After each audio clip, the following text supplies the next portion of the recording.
Hello guys, പത്തനംമാറ്റിൻ്റെ പുതിയ episode റിവ്യൂയിലേക്ക് സ്വാഗതം. ആദർശും ജയനും കൂടി ദേവയാനിയെ ഡിസ്ചാർജ് ചെയ്ത് വെളിയിലേക്ക് കൊണ്ടുവരുന്നതാണ് കാണിക്കുന്നത്. ഇറങ്ങി വരുമ്പോഴത്തേനും റിസപ്ഷനിൽ ഡോക്ടർ നിൽപ്പുണ്ട്. അപ്പോൾ ഡോക്ടർ പറയുന്നുണ്ട്, ഇനിയും കുഴപ്പമൊന്നുമില്ല, വീട്ടിൽ ചെന്നിട്ട് പതുക്കെ നടക്കാനൊക്കെ നോക്കണം, എന്ന് വെച്ച് പുറത്തൊന്നും പോകണ്ട എന്ന് പറഞ്ഞിട്ട് പറയും. വീട്ടിൽ ചെല്ലുമ്പോൾ ഒരുപാട് വേണ്ടാത്ത കാര്യങ്ങളൊന്നും ചിന്തിച്ച് സ്ട്രെസ് എടുക്കാനൊന്നും നിൽക്കരുതെന്ന് പറയും. അത് കേൾക്കുമ്പോഴത്തേനും ദേവയാനിക്ക് മുഖത്ത് ദേഷ്യമൊക്കെ വരുന്നുണ്ട്. നയനയുടെ കാര്യം ഓർത്തിട്ടാണെന്ന് തോന്നുന്നു. ഇത്ര പെട്ടെന്ന് ഡിസ്ചാർജ് ആകുമെന്നൊന്നും ഞങ്ങൾ വിചാരിച്ചില്ലെന്ന് ജയം പറയുമ്പോൾ ഡോക്ടർ പറയും, അത്ര പെട്ടെന്നൊന്നുമല്ല, എല്ലാവരും പോകുന്ന പോലെയുള്ള സമയത്ത് തന്നെയാണ് ദേവയാനി പോകുന്നത്, ഒരു കുഴപ്പവും ഇല്ലല്ലോ ഇപ്പോൾ എന്ന് പറയുന്നുണ്ട്. ദേവയാനി വരുന്നത് വെയിറ്റ് ചെയ്തിരിക്കുകയാണ് ജലജയും ജാനകിയും. അപ്പം ജലജ പറയും, ഇന്ന് ഏട്ടത്തി ഇങ്ങി വന്നു കഴിഞ്ഞാൽ പിന്നെ മരുമകളോടുള്ള മുഴുവൻ ദേഷ്യവും കൊണ്ടാണ് വരുന്നത്, അതുകൊണ്ട് ആ വന്ന സ്ഥിതിക്ക് തന്നെ നമുക്ക് എങ്ങനെയും പറഞ്ഞ് അവളെ ഇവിടെ കയറ്റാതിരിക്കാൻ നോക്കണമെന്ന്. അവളെ ഇനി ഇവിടെ ഇങ്ങോട്ട് കൊണ്ടുവന്ന് കഴിഞ്ഞാൽ പിന്നെ അവൾ ഈ കുടുംബം മുഴുവനായിട്ട് അങ്ങ് വിഴുങ്ങിക്കളയും എന്നൊക്കെ പറയുന്നത് കേട്ടുകൊണ്ടാണ് മുത്തശ്ശനും മുത്തശ്ശിയും ഇറങ്ങി വരുന്നത്. അപ്പം മുത്തശ്ശൻ ചോദിക്കും, എന്താ ആരെക്കുറിച്ച് ഇന്നത്തെ പരദൂഷണമെന്ന്. അല്ല, ഏട്ടത്തി ഇപ്പം ഇങ്ങോട്ട് വരുമല്ലോ, അതിനെക്കുറിച്ച് സംസാരിക്കുകയായിരുന്നു. എന്തായാലും ഏട്ടത്തിയുടെ മരുമോള് സുഖിക്കാനായിട്ട് വീട്ടിൽ പോയി നിൽക്കുകയല്ലേ എന്നൊക്കെ ചോദിക്കും. അപ്പം മുത്തശ്ശനും മുത്തശ്ശിയും പരസ്പരമൊക്കെ നോക്കുന്നൊക്കെ ഉണ്ട്. അവർക്കാണെങ്കിൽ നൈനെ കുറ്റം പറയുന്നത് ഒട്ടും ഇഷ്ടപ്പെടുന്നില്ല. ഉടനെ ജാനകി പറയും, അതെങ്ങനെ അവളവിടെ പോയി നിന്നാലും അവളുടെ പുറകെ സമ്മാനങ്ങളുമായിട്ട് പ്രീതിപ്പെടുത്താനായിട്ട് ഇവിടുന്ന് ആൾക്കാരുടെ മത്സരമല്ലേ എന്ന്. അപ്പം മുത്തശ്ശൻ പറയുന്നുണ്ട്, അതെ, ഞങ്ങൾ അങ്ങനെ ചെയ്യും, ഞങ്ങൾക്ക് മോൾ അവിടെ പോയി നിൽക്കുന്നതുകൊണ്ട് കുഴപ്പമൊന്നുമില്ല, മോൾക്ക് സമ്മാനങ്ങളുമായിട്ട് ഞങ്ങൾ അവിടെ പോവുക തന്നെ ചെയ്യും. പിന്നെ മോൾ ഇനി അവിടെ തന്നെ നിൽക്കാനാണ് തീരുമാനമെങ്കിൽ ഞങ്ങൾ അവളുടെ അച്ഛൻ്റെയും അമ്മയുടെയും കാല് പിടിച്ചിട്ടാണെങ്കിലും അവളെ ഇവിടെ കൊണ്ട് തിരിച്ചു കൊണ്ടുവരുമെന്ന് പറയും. അത് കേൾക്കുമ്പോഴത്തേനും ജാനകിക്കും ജലജയ്ക്കും ഒട്ടും ഇഷ്ടപ്പെടുന്നില്ല. ആ സമയത്താണ് ദേവയാനിയും കൊണ്ട് ആംബുലൻസ് അങ്ങോട്ട് വന്ന് നിൽക്കുന്നത്. ഇപ്പോൾ ഇവരെല്ലാവരും എഴുന്നേറ്റ് അവൾ കയറി വരുന്നത് നോക്കി ഇങ്ങനെ നിൽക്കുന്ന ആ സമയത്താണ് അനാമിക അകത്തു നിന്ന് ഇറങ്ങി വരുന്നത്. അപ്പോൾ അനാമിക മനസ്സിൽ ഓർക്കുന്നുണ്ട്, ആ രോഗി വന്നോ, ഇനിയൊന്ന് തകർത്തങ്ങ് അഭിനയിച്ചേക്കാമെന്ന്. ദേവയാനിയെ സ്ട്രെച്ചറിൽ എടുത്തു കൊണ്ടുവന്ന് അകത്തേക്ക് കൊണ്ടുപോകാൻ നേരത്ത് മുത്തശ്ശൻ്റെയും മുത്തശ്ശിയുടെ അടുത്ത് വരുമ്പോഴത്തേനും ഒന്ന് നിർത്തുന്നുണ്ട്. അന്നേരം അനാമിക ചെന്നിട്ട് വല്യമ്മയെന്ന് പറഞ്ഞ് കരഞ്ഞുകൊണ്ട് മുഖത്ത് പിടിക്കുകയും കയ്യെ പിടിക്കുകയൊക്കെ ചെയ്യുന്നുണ്ട്. അതൊക്കെ അഭിനയമാണെന്ന് അവിടെ നിൽക്കുന്ന എല്ലാവർക്കും മനസ്സിലാകും. അന്നേരം ദേവയാനി സന്തോഷത്തോടെ അനാമികയുടെ കയ്യിലൊക്കെ പിടിച്ചിട്ട് അമ്മയോട് പറയും, അമ്മേ, എൻ്റെ ആയുസ്സിൻ്റെ ബലം കൊണ്ട് മാത്രമാണ് ഞാൻ തിരിച്ചു വന്നതെന്ന്. അപ്പോൾ ഇവരെല്ലാവരും ഇങ്ങനെ സങ്കടപ്പെട്ടൊക്കെ നിൽക്കുകയാണ്. ദേവയാനി അകത്തേക്ക് കൊണ്ടുപോകുമ്പോൾ അനാമികയും പുറകെയൊക്കെ ചെല്ലുന്നുണ്ട്. അന്നേരത്തേന് ജാനകി പറയും, കണ്ടോ, എൻ്റെ മോക്ക് അവിടെ വല്യമ്മയെന്ന് പറഞ്ഞാൽ വളരെ ജീവനാണ്, അതുപോലാണ് ഇവിടെ ഒരുത്തി സുഖിക്കാനായിട്ട് സ്വന്തം വീട്ടിൽ പോയി നിൽക്കുകയല്ലേ എന്ന്. അത് കേൾക്കുമ്പോഴത്തേന് ജയൻ ഇങ്ങനെ ഇറങ്ങി വരും. നിൻ്റെ മോളല്ലേ, നല്ല കുട്ടിയാന്ന് പറയും, അവളെക്കുറിച്ച് എന്നോടൊന്നും പറയിപ്പിക്കരുതെന്നൊക്കെ പറയും. അതെന്താ ഏട്ടൻ അങ്ങനെയൊക്കെ പറഞ്ഞെന്ന് ജാനകിയും ചോദിക്കുന്നുണ്ട്. എൻ്റെ മരുമോളുടെ മുമ്പിൽ നിൽക്കാനുള്ള ഒരു യോഗ്യതയും നിൻ്റെ മരുമോക്കില്ല. ഞാൻ നേരത്തെ പറയാറുണ്ടായിരുന്നു, എൻ്റെ ഭാഗ്യമാണ് എൻ്റെ ഭാര്യയും എൻ്റെ മകനും എന്ന്. പക്ഷേ ഞാനിപ്പോൾ ഒന്നുകൂടെ പറയുകയാണ്, എൻ്റെ കുടുംബത്തിലേക്ക് വന്ന ഏറ്റവും വലിയ മഹാഭാഗ്യമാണ് എൻ്റെ മരുമകളെന്ന്. ഞാൻ എൻ്റെ മരുമോളെ മകളായിട്ടാണ് കണക്കാക്കുന്നത്. അതുകൊണ്ട് എൻ്റെ മോളെ ആരെങ്കിലും എന്തെങ്കിലും പറഞ്ഞാൽ അത് ഞാൻ ഇനി കേട്ടോണ്ട് നിൽക്കത്തില്ല. എൻ്റെ മോളെ കാണാനായിട്ട് അച്ഛനും അമ്മയും മാത്രമല്ല ഞാനും എൻ്റെ മകനും എല്ലാം ഇനി ആ വീട്ടിലേക്ക് പോയെന്നിരിക്കും. പല സമ്മാനങ്ങളും കൊടുത്തൊന്നും ഇരിക്കും. ആർക്കെങ്കിലും എന്തെങ്കിലും എതിർപ്പുണ്ടെങ്കിൽ അവരങ്ങ് സഹിച്ചോണമെന്ന് പറഞ്ഞിട്ട് അകത്തേക്ക് ജയൻ അങ്ങ് പോകും. അന്നേരത്തേനും മുത്തശ്ശൻ പറയും, കേട്ടല്ലോ പറഞ്ഞത്, ജയൻ പറഞ്ഞതേ എനിക്കും പറയാനുള്ളൂ, എല്ലാവരും ഇനി അടങ്ങി ഒതുങ്ങി നിന്നോണമെന്ന് പറയും. അപ്പോൾ ജാനകി പറയുന്നുണ്ട്, ഇവർക്കെല്ലാം എന്തായി പറ്റി, ഇവൾ എന്നതായി എല്ലാവരും ഇങ്ങനെയൊക്കെ അങ്ങ് സ്നേഹിക്കുന്നത് എന്നൊക്കെ ചോദിക്കുമ്പോഴത്തേന് നയനെ ഒത്തിരി കുറ്റമൊക്കെ പറയുന്നുണ്ട്. അപ്പോഴത്തേനും മുത്തശ്ശി പറയും, നിർത്തടി എന്ന് പറയും, നിനക്ക് കുറച്ച് ദിവസമായിട്ട് ഭയങ്കര ദേഷ്യമാണല്ലോ. അനാമിക പറയുന്നതെന്ന് പറഞ്ഞാൽ അവളൊരു കൊച്ചുകുട്ടിയാന്ന് വെക്കാം, നീയും ജലജയൊക്കെ മക്കളും മരുമക്കളും ആയവരല്ലേ, നീ എന്തിനാ ഇപ്പം നയനെ കുറ്റം പറയുന്നത്, ഇനി മേലിൽ ഇങ്ങനെ നയനെക്കുറിച്ച് ഇവിടെ ആരും കുറ്റം പറഞ്ഞു പോയേക്കരെന്ന് പറഞ്ഞിട്ട് മുത്തശ്ശിയും അകത്തേക്ക് അങ്ങ് പോകും. ദേവയാനി അകത്തോട്ട് കൊണ്ട് കിടത്തുന്ന പുറകെ തുടങ്ങും ജലജയും അനാമികയും കൂടെ നയനയുടെയും നവിയുടെയും കുറ്റം പറച്ചിൽ. നയന പോയി വീട്ടിൽ പോയി നിൽക്കുന്നത് അവൾ സുഖിക്കാൻ വേണ്ടിയാണ്, അവളുടെ പുറകെ ഇവിടുന്ന് പാരിതോഷികങ്ങളുമായിട്ട് അച്ഛനും അമ്മയും പോയി. ഇപ്പോൾ ആദർശാണെങ്കിൽ അവർക്കൊരു വീട് വാടകയ്ക്കെടുത്ത് കൊടുത്തിരിക്കുന്നു, ആ വാടകയ്ക്കാണെന്ന് ആർക്കറിയാം എന്നൊക്കെ പറഞ്ഞ് ദേവയാനി അങ്ങ് ചൂട് പിടിപ്പിക്കുന്നുണ്ട്. അപ്പം ദേവയാനി ആദർശിനോട് ചോദിക്കും, എന്തിനാ അമ്മനെ, നീ എന്തിനാ അവർക്ക് വീടൊക്കെ എടുത്ത് കൊടുത്തെന്ന്. ആദർശ് പക്ഷേ ഒന്നും മിണ്ടുന്നൊന്നുമില്ല. ഉടനെ അനാമിക പറയും, വീട് എടുത്ത് കൊടുത്തതൊക്കെ സഹിക്കാം, പക്ഷേ നീ അങ്ങോട്ട് എപ്പോഴും പോകുന്ന മാത്രം എനിക്ക് സഹിക്കുന്നില്ലെന്ന്. അതൊക്കെ കേൾക്കുമ്പോഴത്തേന് ദേവയാനിക്ക് ആദർശിനോടും അതിനോടും ഒക്കെ ദേഷ്യം വരുന്നുണ്ട്. എന്നിട്ട് ജലജയും അനാമികയും ഇങ്ങനെയൊക്കെ ഓരോന്ന് പറഞ്ഞു കൊടുക്കുമ്പോഴത്തേന് ആദർശ് പറയുന്നുണ്ട്, ഇനി അമ്മ ഇങ്ങോട്ട് കൊണ്ടുവന്നല്ലേ ഉള്ളൂ, ഉടനെ അമ്മയുടെ മനസ്സിനെ ചൂട് പിടിപ്പിക്കുന്ന വിധത്തിലൊക്കെ ഒന്ന് സംസാരിക്കരുതെന്നൊക്കെ പറയും.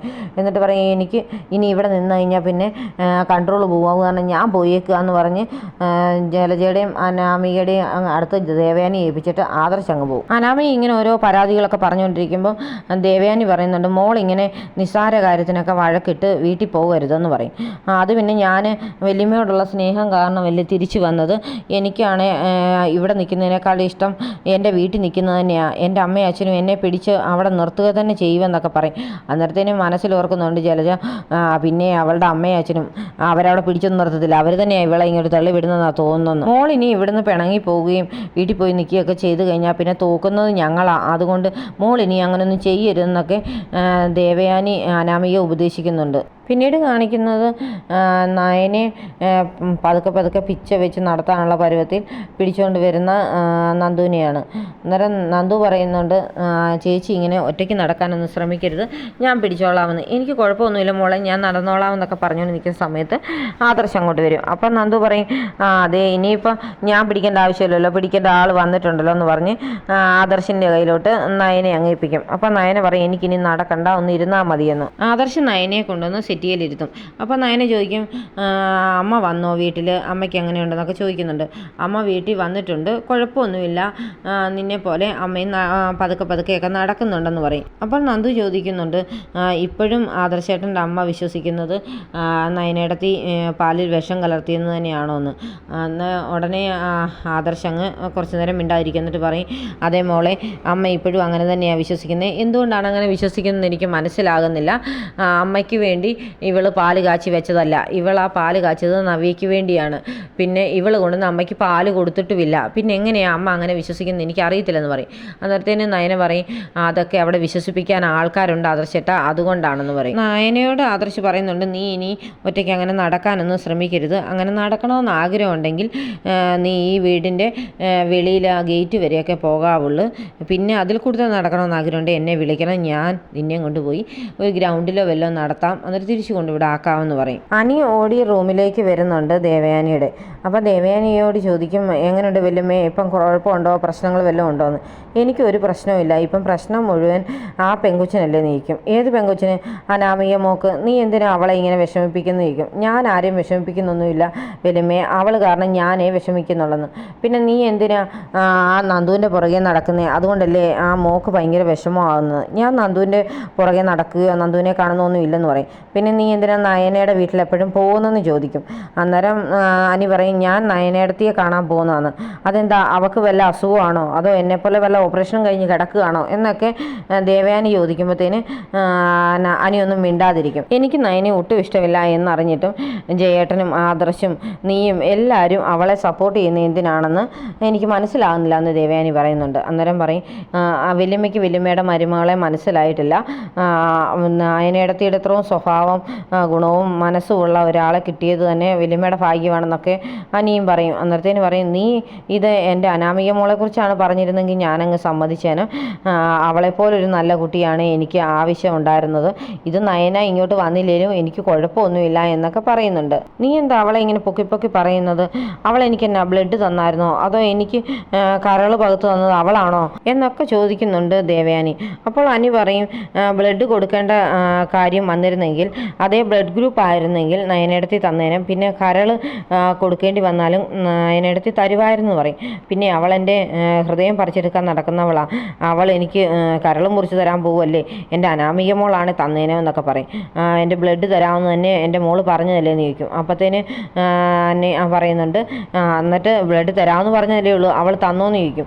അവൾ തരത്തില്ല, വല്യമ്മ എന്തൊക്കെ പറഞ്ഞെന്ന് പറഞ്ഞാലും അവൾ ഇതൊന്നും ചെയ്യത്തില്ല എന്ന് പറഞ്ഞ് ദേഷ്യപ്പെട്ട് അനി ഇറങ്ങി അങ്ങ് പോകും. പിന്നീട് കാണിക്കുന്നത് നന്ദുവും കനകയും കൂടി ഇന്ന് സംസാരിക്കുന്നതാണ്. അപ്പം നന്ദു പറയുന്നുണ്ട്, ഞാനൂടെ അവരുടെ കൂടെ ചെക്കപ്പിനൊക്കെ പോകാമായിരുന്നെന്ന്.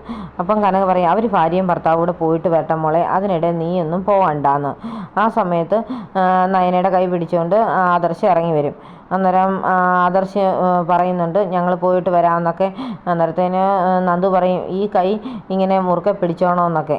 സൂക്ഷിച്ചു പോണേ മോളെ, സൂക്ഷിച്ചോണേ എന്നൊക്കെ പറഞ്ഞ് കനകയും അവലാതിപ്പെടുമ്പോഴത്തേന് നയന പറയുന്നുണ്ട്, എൻ്റെ ഭർത്താവിൻ്റെ കയ്യിൽ പിടിച്ചല്ലേ ഞാൻ പോകുന്നത്, ഒരിക്കലും ആ കൈ എന്നെ ചതിക്കില്ലെന്ന് എനിക്കറിയാം എന്നൊക്കെ പറയുമ്പോഴത്തേന് ആദർശം ചിരിച്ചുകൊണ്ട് ഇവരെ അങ്ങ് പോകുന്ന കാണിക്കും.